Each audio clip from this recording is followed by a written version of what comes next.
Okay, let's dive right into a really fascinating and honestly kind of frustrating social dynamic.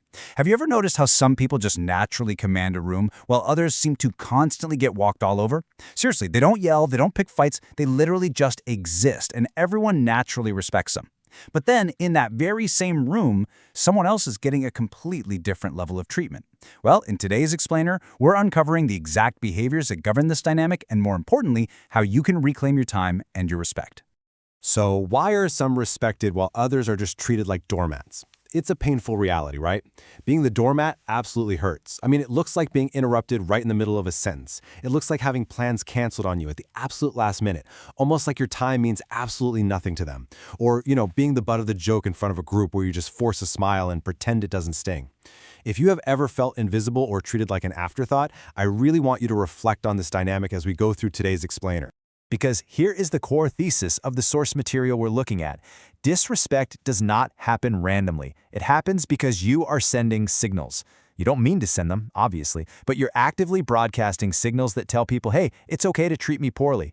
But hey, the good news, being treated poorly is not a permanent personality trait. It's really just a signaling issue, and it's one we're going to fix today by identifying and swapping out some very specific behaviors. Let's jump into Section 1, the scarcity of time. Why instant availability actually destroys your value. Consider the instant replier. You know the type. This is the person who texts back at 11 p.m. immediately, always says yes to favors on the spot, and is endlessly, instantly available. Now, by acting like their time is limitless, they're basically signaling that their time is essentially worthless, like garbage. Contrast that with, say, a doctor. Why do doctors make you wait in the lobby? Well, because their time is highly valuable. They operate on the very basic economics of supply and demand. You wait for them, they don't wait for you. And because of that strong boundary, you inherently respect them. It's a massive shift in how time is managed. So how do you actually transition to valuing your time like that? Well, you start using a remarkably simple phrase. Let me check and I'll let you know. The old you might have answered every single request or text instantly, giving this automatic reflexive yes. But the new you?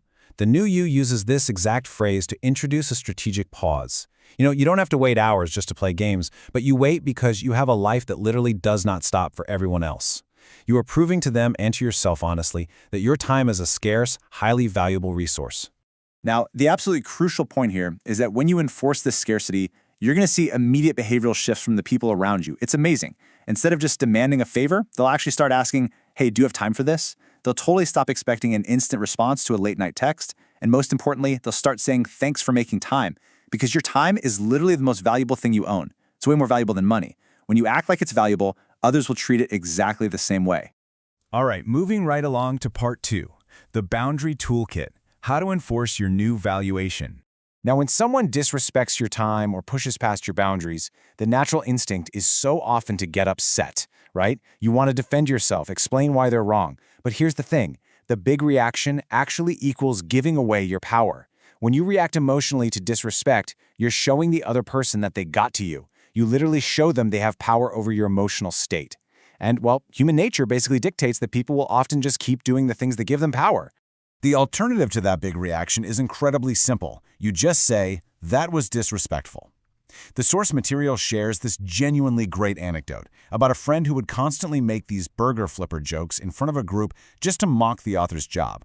Instead of laughing along or blowing up in anger, the author simply looked at the friend and said, totally calmly, that's disrespectful. No forced smile, no yelling, just delivering the words like they were reading an item off a menu. And the result? Total silence, an immediate apology. And that joke was never made again. When you let the silence do the heavy lifting, you completely strip the power away from the other person. So here is your exact toolkit for shutting down that kind of bad behavior. Step 1, notice it immediately. Step 2, speak up right then and there. Not a week later, not just in your head while you build up all this resentment, do it in the moment. And step 3, keep it calm and direct. If a coworker tries to take credit for your work, you just say, actually, I did that work, please give credit where it's due. Or if someone tries to dump their tasks on you every Friday, say, no, that's your job, I'm not doing it. You don't need to raise your voice and you absolutely don't need to get defensive. Just state the boundary clearly and let it stand. Which brings us to part 3, the quiet confidence conclusion. Stop proving you are worthy. Now, this is perhaps the hardest habit to break for a lot of us. When someone questions our ideas, so many of us fall right into the trap of over-explaining. We launch into this 5-minute defense, or we start listing every single achievement we've ever had just to prove we know what we're talking about. But here's the catch. This behavior acts as a massive signal to the room. It broadcasts that defending your choices means you don't actually believe you're enough. It tells everyone you feel like you have to continuously earn their respect and prove your worth over and over. But truly confident people handle pushback entirely differently. They simply say, I'm comfortable with my decision. Or maybe just, I know what I'm doing. And that's it. They offer no long-winded proof, no frantic explanation. It is just quiet confidence. Because honestly, confidence is completely contagious. When you act like your worth isn't up for debate, people stop debating it. If you act like you constantly need to earn their respect, they're going to make you keep jumping through hoops to earn it forever. Okay, so let's turn this explainer into a real action plan. Here's your homework based on these sources. Step 1. Pick just one of these weak behaviors to change today. Maybe it's that instant replying, or maybe it's over-explaining your choices. Step 2. Catch yourself right in the moment when that old habit flares up. And step 3. Execute the new move. Just try it once. Make someone wait for a response, or call out a slight calmly. Watch how incredibly fast people's faces, and honestly, their entire treatment of you change. Which brings us to our final thought for today.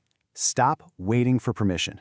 The biggest takeaway from the material we covered is that commanding a room isn't about adding some complex new set of skills to your personality. Not at all. It is entirely about removing the weak behaviors, like having big reactions, being instantly available, and over-explaining, that are currently hiding your true strong. Okay, let's dive